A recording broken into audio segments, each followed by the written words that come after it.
Hello everyone, I'm Edwin. So happy to see you again. So in these few months or even the recent years, the financial word that we heard the most should be bubble. It's usually to describe the market of Bitcoin as its price has risen from a few dollars a few years ago to $50,000 now. So other than Bitcoin, the stock market has been considered to be a bubble for many years. Since 2008 financial crisis, the S&P 500 index entered to a prolonged bull market. The index has risen from 600 points to the current level, 3,000 levels. Although there was significant correction in between, the index quickly bounced back and broke its highest level again. The same goes to the property market, taking Hong Kong property market as an example. After 60% slide down from 2000 to 2003, the property price has tripled over the past 18 years. There have been several times that the property market has fallen by more than 10%, but the price has risen back quickly. Many investors who have no holdings or have already sold are confused and ask, why do the price still go up, even when many people think that the market is in a bubble? To answer this question, we need to understand what does it really mean when a market is defined as a bubble. According to Wikipedia, these two views towards bubble. One side thinks that the bubble is a time when the price of an asset is significantly higher than the intrinsic value. This is the definition that we usually use in conversation or media. The point of view defines a bubble based on the comparison between the current price and the historical price. And this side focus more on the implication, another side focus more on the implication of bubble on the future price movement. So another side want to ask a question. Does asset price really fall sharply after the asset market is defined as bubble? Because this side thinks that the intrinsic value of an asset is difficult to calculate, because there are a lot of uncertainties in the futures, and intrinsic value depends on the preferences of market participants as well. Moreover, we usually define historical bubble in a retrospective sense. So just because we have observed the collapse of certain markets, we then use bubble to rationalize their collapse. So in this case, people seem to ignore the case that they previously defined several bubbles, but they didn't burst. So in this case, we find that some asset market that used to be defined as bubble, their price right now still far above the level that people discuss that they are bubble. So for example, the current stock market and the property market. Therefore, this side of view think that the definition of bubble is ambiguous, and bubble has no predictive power. Therefore, some economists claim that there is no bubble in the world, it's just a hindsight bias. Let's further analyze the reason why bubble theory is being criticized. The following is a price chart of an asset. The green line represents the price trend, the blue line represents the intrinsic value of the asset. We generally define a market bubble when the price is substantially higher than its intrinsic value. And when the market becomes rational one day, we believe that the price will return to intrinsic value again. This theory looks so good, but there's a problem when we bring it into practice. How can we determine the intrinsic value, such as intrinsic value of a stock? It is calculated based on the company's future profits and future cash flow. As the intrinsic value is attributed to different factors, and people always have different expectations about the futures. So how can we get an objective estimation on this intrinsic value? For example, many people think that right now the price of Tesla is overvalued or overpriced, as the market is too optimistic on its development in electric vehicles. But how about Apple? After Apple successfully launched iPhone 1 in 2007, its stock price also rose sharply. At that time, many people also criticized that its stock price was overvalued.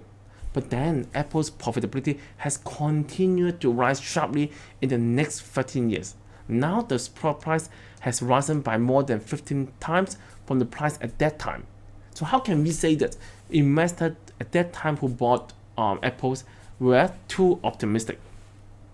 So therefore, we know that the key problem in applying bubble theory is that it's difficult for us to estimate intrinsic value of an asset objectively.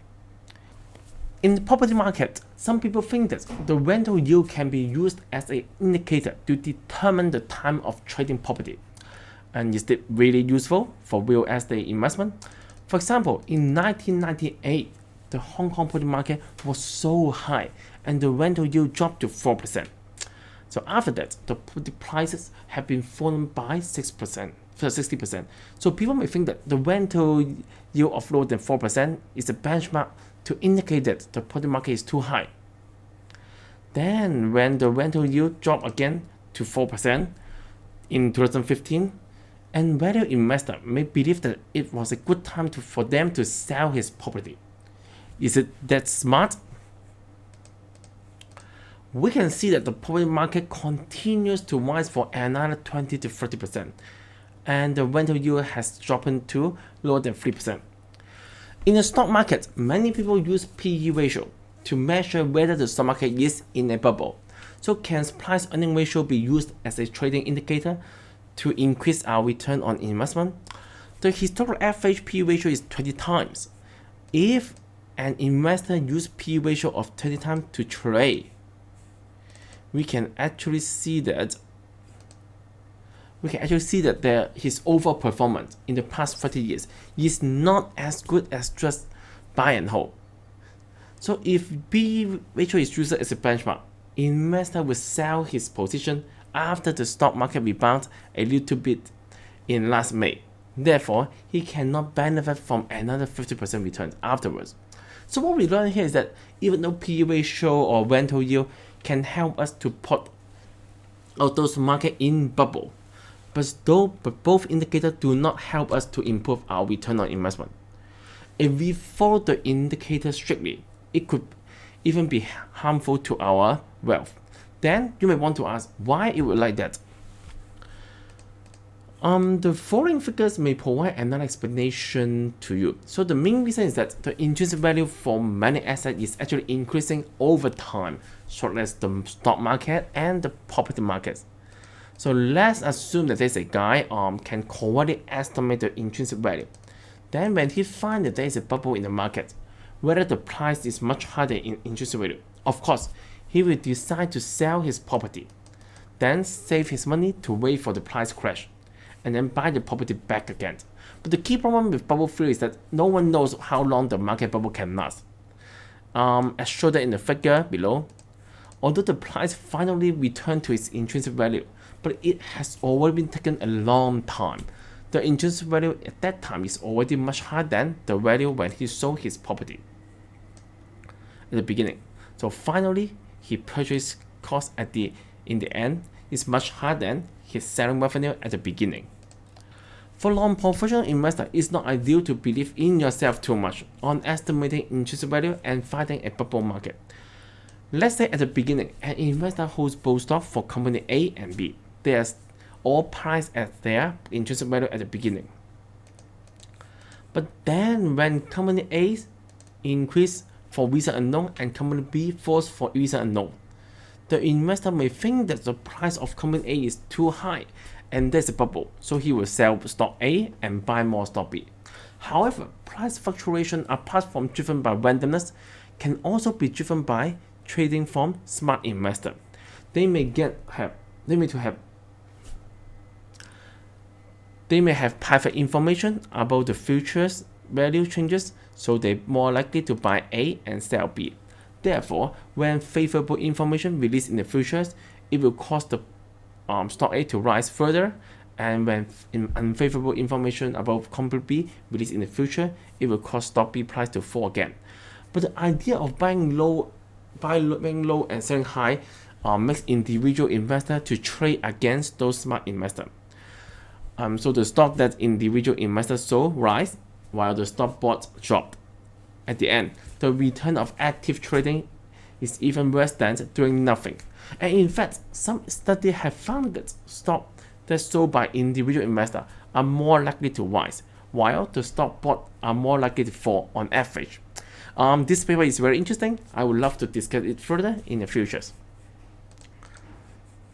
Let's say if you want to buy an apartment, and in case you find that the apartment is significantly lower than the so-called intrinsic value, then you always need to bear in mind, is it too good to be true? Maybe something's happening on this apartment before, so that the seller is willing to sell it at a much lower price. Okay, so it's time for me to answer the topic question. Should we avoid the bubble market? My answer is no, because intrinsic value is difficult to objectively calculate. It makes it impossible to clearly define whether a market is in a bubble and how long will it last. And moreover, there's no empirical evidence has shown that the return of a market will be lower after the market is classified as a bubble. But it doesn't mean that you should invest in this market or you should all in this market. On the contrary, the bubble market shows us a red flag of volatile market. In this type of highly volatile market, we should not use leverage, because when leverage is used and the market has significant short-term volatility, this situation will create a disaster to investors to force them to liquidate all the position. Then even the asset price go up again in the future times, they can never benefit it again.